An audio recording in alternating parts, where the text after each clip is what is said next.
Kirk was good in this thing. He went 30 for 44 with 375 and 3 touchdowns. Kyle Pitts was phenomenal. 11 catches for a $166, 3 touchdown catches. Bijan was a beast, had 90 on the ground, another 80 through the air. Bijan was making cuts like you remembered at Texas. Like, he was excellent last night. And I'm not criticizing because they eventually won, right? But the analytics bros had a night. So Atlanta's down 28-14. They score. They go for 2 because that's what the book tells you. They don't get it. So then it's 20-28. They're down 8. They score. They go for 2. They don't get it. So if you had just kicked both times, it'd be a tie game. Yeah. But they don't. Then they're able to get a stop. They get the ball back. I mean, it was a hell of a drive late. It was a really good job. They end up kicking the field goal. You know who kicked it? You know who's kicking for Atlanta? Ooh. Gonzo. Zane Gonzalez, scratching his head, doing his thing. Well, I'll just say this, though. Analytics people don't take no credit for that. The reason that game ended like it was because the defense sucked on the other side. Correct. Because if they did what you said, and if the game had worked out how it normally worked out, they would have lost that damn game because they didn't get those 2 points. So Baker actually threw a pick. That's how Atlanta got the ball. So Baker sucked. No, I'm sorry. That was the punt. The pick was before that. Whatever happened, don't tell me the analytics worked. What happened was the other side gave you too many opportunities. I agree with that. If you had kicked both times, it's a tie game. Yeah. Like I can wrap my head around, I guess, when you're down. Like, there are times I totally understand it, but I didn't necessarily get it last night, and I'm sure there are analytics bros cursing at their radio right now, telling me how dumb I am. It ended up working out in the end for Atlanta. When they scored the first touchdown to cut it to 1 score, there was 9.5 minutes left. Like, it wasn't like they were desperate and chasing at that point. Listen, man, the end result probably ended up how they felt, but getting there had nothing to do with their plan. Right. To be honest with you. I wonder what that win does for Raheem Morris, whose seat's got to be pretty warm. I also wonder what that win does for Kirk. Like, we know Kirk a little bit. How old is Kirk now? 30? About 36, 37 now. You think? Okay.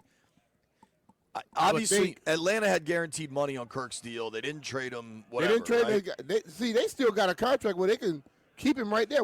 He can't do anything. No, I mean, they'll release him this coming year, I would think. Well, but dude, he'll be 38 in August. We see Phil Rivers playing at 44. He's 37. Yep.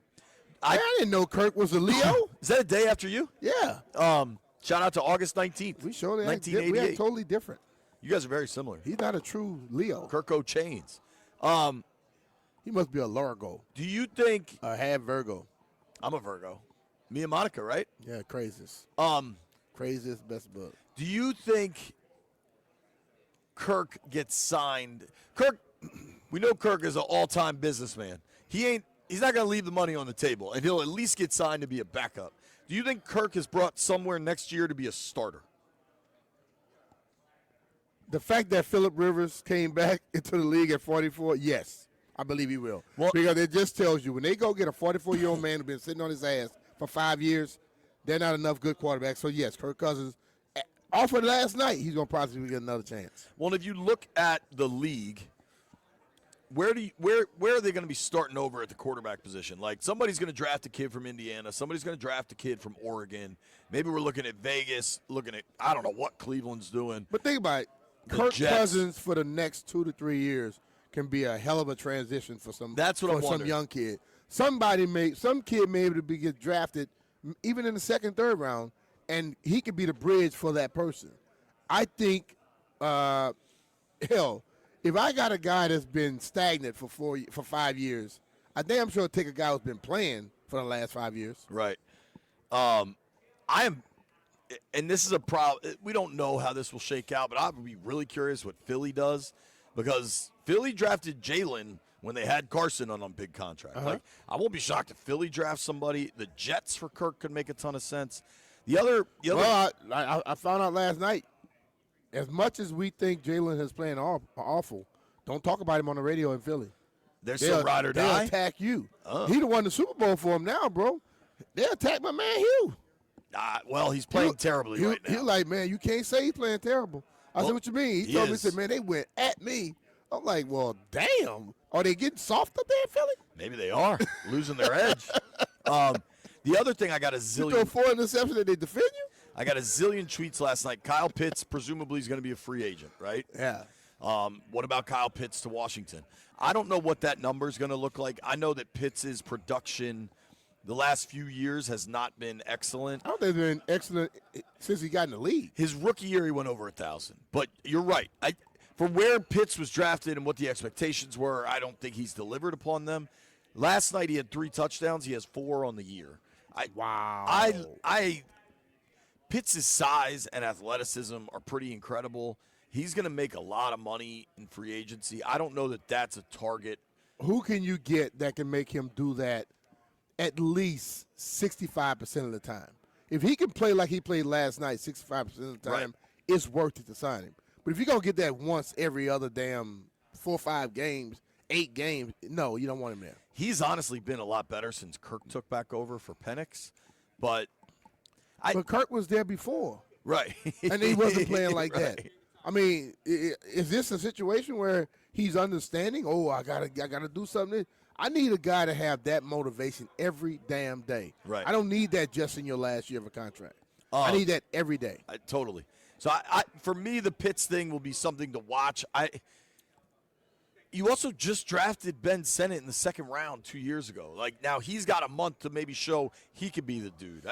It's a conversation for future us. You started off this thing by saying the Eagles drafted Jalen when they had Carson Wentz on the contract.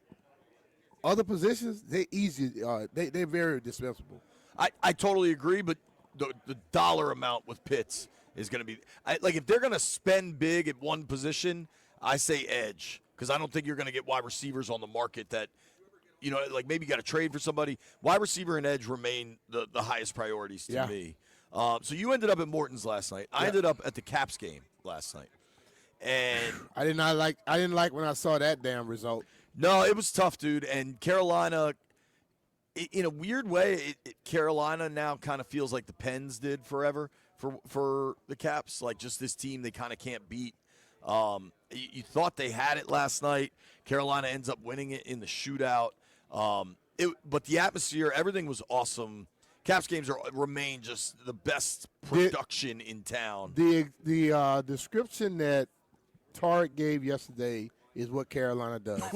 Carolina throws the damn puck at the net consistently and wait for you to falter. And I just think, how do you combat that? Do you try and do the same thing against them? Because what they do, they keep you defending so damn much in the game to where, the pressure is constantly on you. And I think, just watching hockey naturally, when you're skating, if you ever have a rollerblade too, your thighs they be burning. Sure. And if you're defending all the time, you gotta damn well be burning. So they wear people down because they're always on the offensive. Dude, so left hand up, I don't really know how to look at a hockey box score, but I'm trying right now.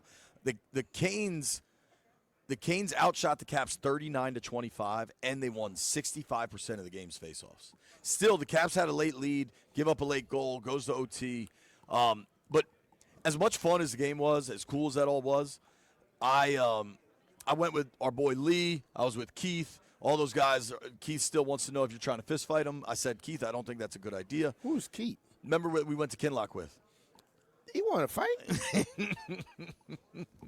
Man, people know I'm a lover. I'm not a fighter. Yeah, for sure. I changed that a long time ago.